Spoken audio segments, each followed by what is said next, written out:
All righty. Good evening. It is Black History Month. It's February, and it is the Black Power Day in our Martin Luther King Jr. syllabus. Martin Luther King Jr., the Rhetoric and Theology of Nonviolent Social Change, Religious Studies course, spring 2022 semester. And I think this is well situated in the syllabus as far as our schedule goes. Especially with a very particular day that just happened on Monday. I'll reference that in just a moment. But one of the criticisms that Dr. King gets from the Black Power movement and the Black nationalist movement in the more militant African-American movement in the late 1960s is somehow that he is accommodating, that somehow he is even pejoratively used terms like Uncle Tom, that he really, loves, his white friends more, that there's this somehow that he's lacking in the area of empowerment in the civil rights movement. And this clip shows that Dr. King was very concerned with empowerment. As we get later in the semester, we look at the Where Do We Go From Here speech and his Poor People's Campaign, which was one of the last campaigns that had to be finished actually after his martyrdom. It becomes very, very clear that Dr. King is very interested in building up Black institutions, Black-owned businesses. Today, we hear a lot about the legacy of the historically Black colleges and universities. They've been, in the media recently because they've been attacked. So King was never not a part of empowering folks in the Black community. And as members of a historically oppressed group in a majority white culture, and this is something that we of a lighter complexion still struggle with, is we don't understand that we can't just turn around and use the language in the same way as sort of a consequence of generational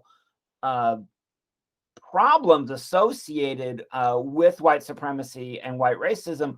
We have to sort of take a seat and not go out, and because when we do it, if we see it in the culture, it takes on a very different tone. And there's a sort of a thing going on right now with white Christian nationalism, which is seeing an uptick in these, sort of proclamations about, the uniqueness of Europe, people of European descent. And for this white heterosexual middle-class guy, I take a seat when it comes to that. I step aside. It's not my place to criticize the empowerment language, and also really to show that there is very important and why it's important, but also, as a consequence of our generational privileges, that we don't need to put that out there in one's face, and it actually betrays a kind of insecurity. And the King quote that gets taken out of context is, I'll judge a person by the content of their character, not the color of their skin. That, as I heard a commentator say just this week, is aspirational for the society in which we would all one day like to live. And even still saying that America is diverse, it's not a melting pot where we boil everything down into a homogenous sameness, but it is a salad bowl, is the metaphor that is more popular that I've heard, which says that we honor the flavors of our diversity. And clearly this doesn't mean that, I can't do my ancestry.com, or I can't be grateful for my parents and my grandparents, on down the line by any stretch. We are grateful for our families and our lineages. But when our lineages have perpetuated, historic injustice, I think, do better to acknowledge that than to paint over it. And this is one of the controversies, that is really just boiling in our culture right now. So I always begin this talk with that clip of King to show him at the peak of his rhetorical powers, sharing that kind of joyful affirmation of the Black community that in part he gets accused of not actually, supporting. Malcolm X, briefly, and I want to confess that I am not a scholar of Malcolm X. This is not my area of expertise. And I do refer you to one source tonight we're going to look at. But we would also, if you've never watched it, the 1992 Spike Lee film, it is 3.5 hours long. I tried to start it yesterday and I didn't have enough steam to finish. I'd like to finish it. It's been a long time since I've looked at that film. But the importance of talking about Malcolm in conversation with Martin, it seems to me to be more than ever very, very important. And Malcolm originally participates in the Nation of Islam, the Black Muslims, and they are very powerful organization for empowerment and identity in the Black community, but they do have some problematic views, some difficult ideas, and they have been accused of, some conspiracy thinking, of anti-Semitism towards Jewish people, homophobia, and things of this nature. So there's a problematic ideology that comes out of the nation. And of course, as we know, and as I'm glad to see one of our classmates got on the call who wrote his paper about Malcolm, he breaks with the Nation of Islam and has a kind of a renaissance and a kind of an awakening late in his life. Unfortunately, he was martyred. And so I was going to say that was just 2 days ago on February 21st, this Monday past, was the anniversary of the martyrdom of Minister Malcolm X, who we need to recognize. Son of a black Baptist preacher, and became kind of, as you'll see in the film if you watch it, involved in crime. And in the film, they really take pains to show that that he dated a white woman and spent time incarcerated, and the role of incarceration in Jim Crow and post Jim Crow and up to the present day. I mean, we talk about in Black Lives Matter movement and in civil rights movement today, we talk about the school to prison pipeline, and we talk about the privatization of prisons and how harm is continually perpetuated and is disproportionately impacting communities of color today, and that the prison industrial complex, as it's been called, is a site of anti-Blackness and a site of economic and physical problematic. I mean, and there's a great movement of abolition that's looking at prisons and policing in particular. But Malcolm gets schooled, he gets educated, he gets enlightened in jail and has a transformative experience that leads him to his activism, if you could say his ministry, leaving prison. Now, his relationship with Dr. King. This picture is in their only meeting. It was an incredibly brief meeting, but the journalists were there. Notice how they're both beaming and smiling in this image. This image is a hopeful image for people who loved both Malcolm and Martin. And I'm going to work from the Claiborne Carson essay here in a moment. But all too often, people take a simplistic analysis of the relationship between Malcolm and Martin and try to paint it in terms of these kind of assumptions and these oppositions, that King was the peaceful one and Malcolm was the violent one. Now, and something else too, I think that gets sometimes amplified is the historical faith traditions that they come from. A Baptist preacher and a Muslim leader who understands God through Allah and the teachings of the Prophet Muhammad and the Quran versus the Bible. I want to say something, and I want to try to say it as carefully as I can. In my understanding of this relationship, at this development of my life as an MLK and a civil rights academic scholar, the differences are not theological. Now, you might hear Malcolm say some things about the white Jesus or, the slave master's religion. But I think fundamentally, these are political differences on which good people of goodwill can disagree. I've taught for years in all of my classes that a controversy is something on which good people can disagree. And whether nonviolence as a tactic or pacifism as a spiritual position or self-defense or by any means necessary as a tactical or moral position is right or wrong. I think this is something for you all to ponder and to contemplate in your own values. And so this is where the power, and we're going to listen to an excerpt from a Malcolm speech here in a little bit, but this is where the power of rhetoric comes in, and the classic rhetorical appeal to your ethos, to your values, and to your pathos, to your emotions, and to your logos, your logic. And this is what you'll be analyzing, for your paper too, is the rhetoric of a particular king document.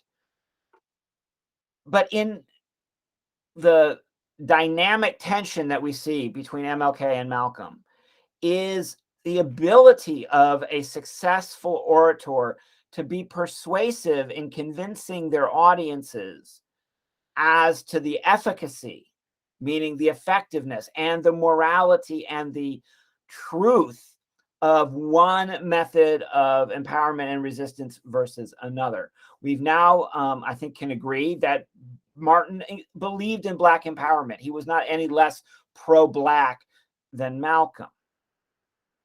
And so I think what Dr. Carson wants us to do, and what I want to join Dr. Carson in doing, is pushing us past these oppositions and assumptions. And I'm so grateful I was able to find that essay by Dr. Carson and pass it along to you, which I did by email yesterday. If you have it around, you can have it on your device.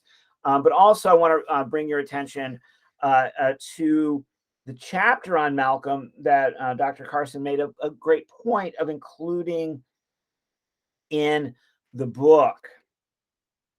Martin gives a shout out to Malcolm. He's articulate. I just disagree with him. I don't disagree with him because we have a different viewpoint. But we do have a different viewpoint. And he claims, Martin claims that I'm not self-righteous or absolutist, that he affords that there's a difference.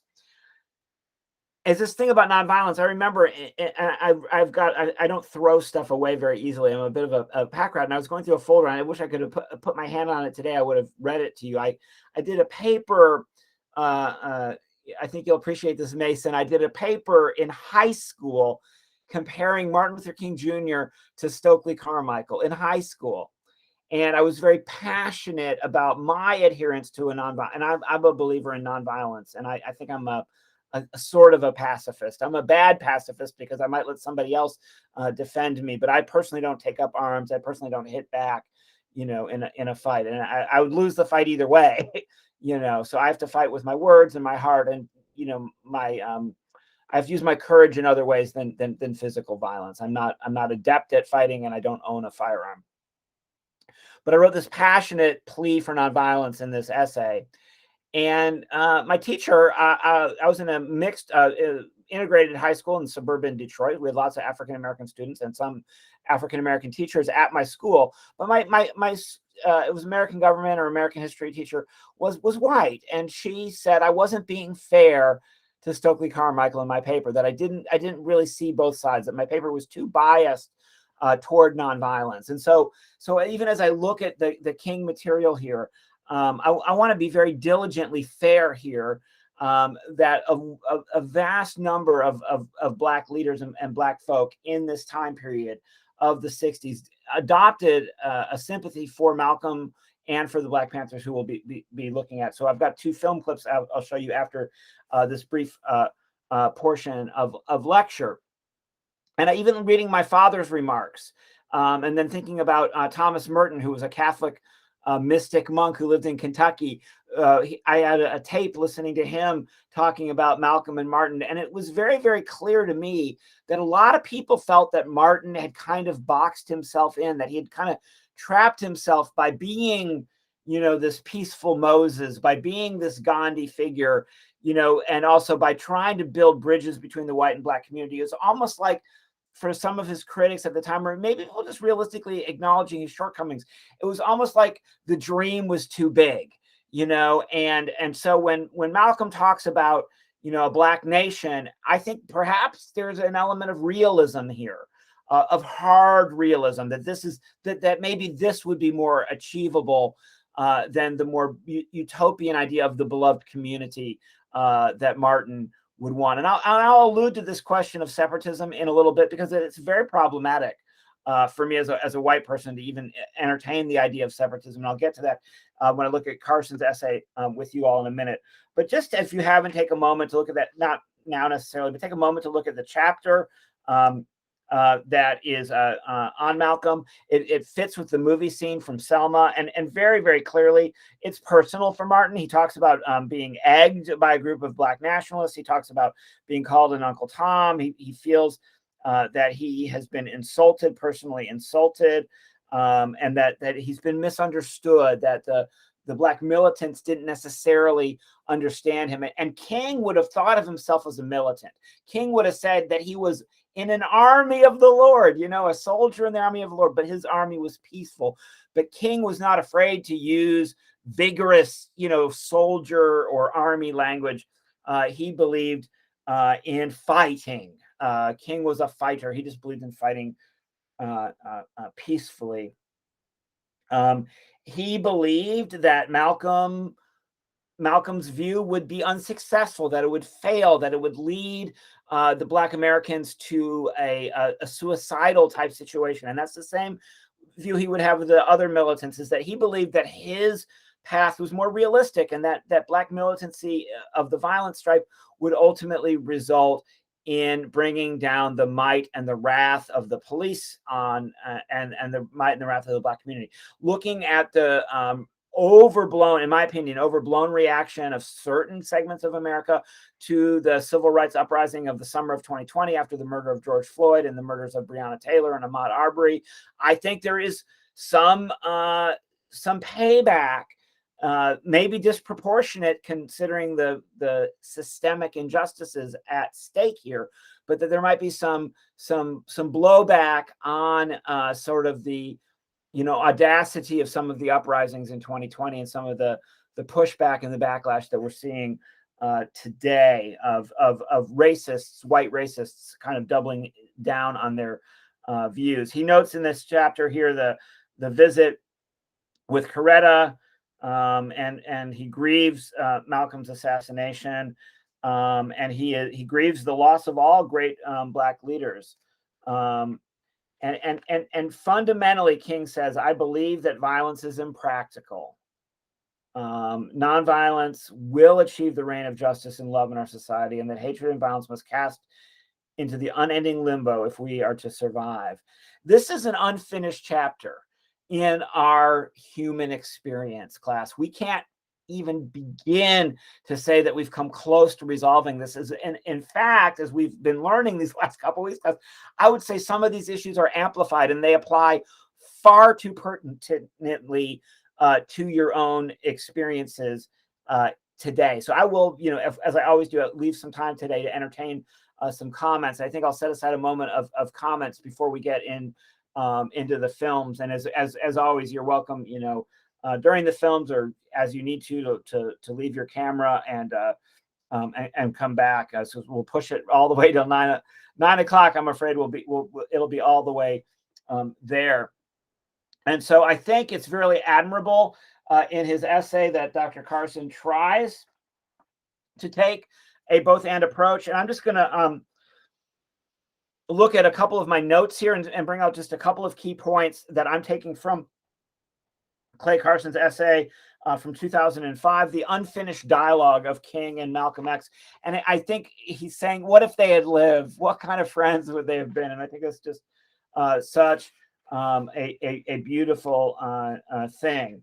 One of the things that he points out is that they're both liberation theologians, and I love that. And we don't talk enough about James Cone in this class. I should, have a whole other thing. But after King, after Malcolm, later is James Cone and Jeremiah Wright and Black liberation theology. And this is a Christian theology that is centered around Jesus, Yeshua, the Nazarene, being a member of a historically oppressed group, being oppressed and being persecuted, and then murdered by the state on a Roman cross, rising, as Christians believe, on the third day to defy death, and that the witness of Jesus is is like the witness of our martyrs of civil rights, like Martin and Malcolm, that Martin and Malcolm and Jesus have a lot in common, according to James Cone and Jeremiah Wright. And there's a whole tangent there of Black liberation theology. And this liberation theology idea was founded in Latin America, but the idea is that God is on the side of the oppressed, that God is always on the side of the oppressed. Carson makes a brilliant point here on page 13 of his essay, where he basically speculates that perhaps that King and Malcolm, based on their upbringing, have fundamentally different views of human nature. That perhaps King's view of the beloved community, this unbelievably optimistic notion of beloved community, comes from the fact that he had a loving home and did not experience too much trauma as a child. And Malcolm, coming from so much trauma and time in jail and oppression and hatred towards his family, that perhaps this shaped his more pragmatic, militant view with self-defense and violence being a part of it. And as the speech we're going to listen to in a moment by Malcolm, there is that militancy that's pragmatic and practical. You can hear the logic in what Malcolm is saying. And so that's where, I really want you all to think about morality or your personal preferences aside. What is the most realistic path forward for civil rights in this world and in the United States, as we are still dealing with the same problems? I think there's a lot of heroism and redemption and Malcolm overcoming a life as a criminal and as an incarcerated person. And I think that there's and also is recovering from addiction and staying clean from drugs. I think there's some real grit here. And King had his own personal demons. We'll talk about that later in the semester. But there's some real grit in what Malcolm went through and how he transformed. And so clearly there is the influence of Black Muslims and the influence of Black Baptist Christians on each of these leaders, but their differences, I propose, are not so much theological, and I think they're open-minded. I can speak more for King. I know King is really open-minded towards other religions, Buddhism, Islam. Even going back to our first class, he gave a paper, about the influence of pagan religions on Christianity, which is a favorite topic of mine, but not customary pastor fare. There's an interesting passage on page 14 here where Carson talks about the fact that Elijah Muhammad and the Nation of Islam wanted Malcolm to be more apolitical. And that I think Malcolm's burst of energy right after he breaks from the Nation and before he passes away, unfortunately, from a bullet, that Malcolm is energized as a Black leader. And I think what Carson is implying here is that Malcolm would be a better leader. Not necessarily he would still be a Muslim, but breaking from the Nation's kind of constraints and the constraints imposed by Elijah Muhammad. I think our classmate who wrote his paper on Malcolm brings up a lot of these points in his essay. It's very interesting that Carson notes this, and this is not something that I think we hear about a lot, that Muhammad encouraged Malcolm, and he did meet in 1961 with the Ku Klux Klan.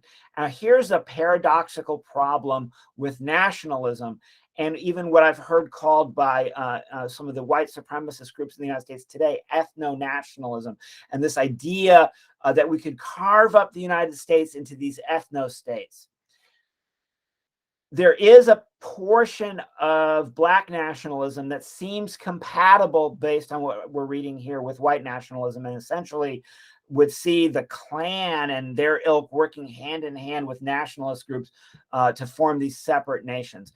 Unfortunately, as King was always want to remind us, separate is rarely, if ever, equal, and that the resources and the ability to be successful that would be afforded a Black nation in here on Turtle Island, on indigenous American land that the white man came and occupied since 1492. I don't know how fair the divvying up. If we carved up the United States and said, the Asian Americans go over here, the Latino Americans go over here, the white Americans, if we did that, first of all, it seems highly impractical and immoral to me. But if we did it, I mean, the powerful white people would try to get the best land, the best resources, and of course they depend on the labor of persons of color, because they do jobs that they don't want to do. So I just don't see how this ever works. And not to say that a white person shouldn't work in a service industry, and that all of us shouldn't know how to clean a house or to clean a bathroom or to grow some food or to do respectable manual labor. I think one of the great problems of this nation is the class discrepancy between kinds of labor and the kind of status that is afforded to different kinds of labor. It's really quite astonishing. He's got this great quote from Malcolm that basically said, if Kennedy and Khrushchev, that seems really harsh today because that's like Biden and Putin, right? So if Kennedy and Khrushchev can talk out their differences, then Malcolm and Martin should be able to talk out their differences. He remarks that during his heyday, how popular Martin was, that Malcolm did not achieve that level of popularity. Carson also notes that Martin was probably offended by the personal attacks that were made against him. At the end of his essay, he proposes that had Martin and Malcolm lived, that they might have found more common ground over time, and that Carson believes that their views and their methods are not diametrically opposed. They're not harsh opposites, one against the other. And he emphasizes, as I've already mentioned in this brief lecture, that they both believed in strengthening and empowering Black institutions in the community to lift up their fellow African Americans. If you did not have time to read the essay, I highly recommend it. I think it's a brilliant work of scholarship. As I mentioned at the first class, I had had a brief evening encounter with Dr. Claiborne Carson. I got his cell number and I've called him up. I've cold called Claiborne Carson and he's taken my call, and I've emailed him. He's answered my emails. He's a phenomenal scholar and he's an incredibly generous human being who has been the steward of the King Papers Project out at Stanford University for all these years. So big shout out to one of my kind of heroes in King studies, Dr. Clay Carson. He says there is no King studies. I beg to differ. Dr. Baldwin, my other mentor in King studies from Vanderbilt, I think would differ as well. So the Black Power movement in the late 60s is parallel to this. Bobby Seale, Huey Newton, Fred Hampton, Chairman Fred Hampton, Stokely Carmichael, H. Rap Brown, and interestingly enough, the Student Nonviolent Coordinating Committee becomes militantly violent in terms of endorsing self-defense and even armed kind of struggle as a way to liberate Black people. And you see this happening actually in the white radical community. The Students for a Democratic Society spawned the Weather Underground, and during the Vietnam War, they had the slogan, "Bring the war home." And I have a dear, dear friend who's from Detroit who's written a novel about the year I was born, summer of 1967. And it talks about the violence of the Detroit uprising. And it talks about the violence in the peace movement. Sounds like an oxymoron. It should, but it is, that there was militant activists in the peace movement that participated in what they believed to be righteous acts of violence against, the war machine, against the man, like that. And I've got queued up, Mason. I hope you'll stick around for it. A documentary, if you've not seen, on the Black Panthers that is going to blow all of y'all's minds. But ultimately, MLK did reject that notion of a separate but better that maybe the Black nationalists did endorse. He said, "Let us be dissatisfied until that day when nobody will shout white power, when nobody will shout Black power, but everybody will talk about God's power and human power." This kind of utopian equality is the beloved community, but we're not there yet. And the steps that we've been asked to take to get there have been subverted and attacked and undermined by a resurgent white nationalism and white supremacy in the United States. And overt white nationalism has become fashionable again. It's become widespread. They're recruiting, but it's crept into mainstream politics. And here in our own state and our own communities, we're seeing this in terms of rules around education, around college and K-12 education. Matter of fact, even the very existence of this course, one could say, should square with these new movements of the panic around discussing racism and the historical racism and the existence of systemic racism and the duty of white folks to acknowledge generational privilege and generational harm. This is all on the table. And one thing that we would acknowledge is that the teacher in a seminar type situation is this: I have no power over you all, and I'm not grading you based on your ideology or your viewpoint or your interpretation. We're wanting to conjure and to create a dynamic environment where you all are figuring this stuff out for yourselves, and you're dynamically interacting with these texts. And I felt the hunger in our discussions from previous weeks about King, that we don't present King to you as a saint or nonviolence as a religion to which we all must ascribe. And so even putting King in conversation with his contemporaries, as we are right now, forces us to acknowledge that these different methodologies need to be scrutinized and evaluated on their own terms. But King definitely was aspirational, that the beloved community would transcend these divisions. And I think Malcolm was realistic. He didn't think so. He didn't see any evidence that white people were capable of doing what was required to be a part of the beloved community. See, so Malcolm said, well, show me what you got. Let me see, what does the Bible say? By your fruits you shall know them. He didn't see the fruits in the white community. And he saw that integration was going to subjugate in a different way his black community. And it was going to take advantage of the goodwill of black folk because white folk could not be trusted with this responsibility. That's what Malcolm seemed to be saying. So the Black Panther Party, there's a allusion to it last week in Mississippi. The Lowndes County Freedom Organization invokes the panther as their icon. Of course, it's out there in Oakland with Bobby Seale, and they create the party. They embrace socialism. They actually buy Chairman Mao's Red Books. They sell them on the Berkeley campus and make a lot of money. They take the money from selling Red Books and buy guns. They take their guns down to protest the governor, Ronald Reagan, who later became president. And back then, that was when the Republicans wanted gun control. Today, of course, it's the opposite. But there's a swagger and there's a charisma that people see in the Panthers, and that'll come right out in this film we're going to watch later, and it'll be discussed in the film. You'll be able to see in the film exactly how that was working. But you can even see it between the leather jackets and the berets and the guns. They had a mystique around. They had a vibe around who they presented and how they presented, and there was sex appeal and charisma, and they were powerfully attractive to many of the young white activists. I mentioned my friend from Detroit. There was an organization in Detroit called the White Panther Party that were left-wing white hippies that wanted to mimic the Panthers, and they were supportive of the Panthers. So I did say black theology. I'm just going to give you this one quote because Black theology comes out of Black power, and it flourishes to this day. And again, it's on the chopping block. All these kind of empowering movements are being scrutinized and being attacked, unfortunately, and not being really seen in a genuine way, right? They're not being looked at for what they actually are, but they're being sort of blown up into something much, much more scary, a bogeyman, that. It's a bizarre times in which we live. But Cone, I mentioned before that he believes that Black Christianity is not in any way a sellout to the white man's God, because they see that Jesus is Black, right?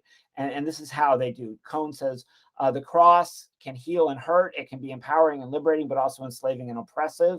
There's no one way in which the cross can be interpreted. I offer my reflections because I believe that the cross, placed alongside the lynching tree, can help us to see Jesus in America in a new light. and thereby empower people who claim to follow him to take a stand against white supremacy and every kind of injustice. And we could have a whole class. I wish, I wanted to take a class. A guy I know teaches classes on the internet, was having a class on James Cone that I wanted to take. I was not able to do so. So after this period, or during this period, we started to hear a lot of discussion about the diaspora of African persons of African descent. We started to hear this idea of learning your roots and learning about African religion, African indigenous religion, and learning about traditional African dress and African hairstyles and African customs.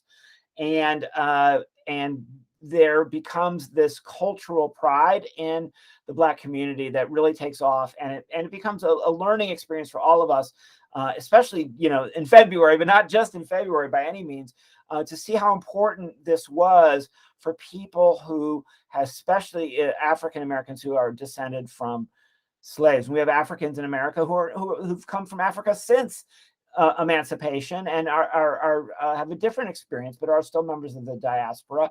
And it is important to acknowledge, that European folk, we're not home either. This is the land of the First Nations and the land of the indigenous Americans.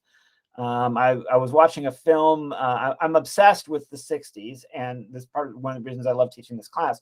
But in other scholarships I'm obsessed with hippies and rock and roll. And I was watching a clip of a hippie film, and they said about the Vietnam War. The Vietnam War was the white man sending the black man overseas to kill the yellow man to protect a land that he stole from the red man. And clearly, the white guy is the villain in this story. And that's what we're not supposed to say. But the only way for us to not be the villain, fellow white people in the class and on the call and in society, the only way for us not to be the villain is to do the right thing, not to pretend that it never happened, right?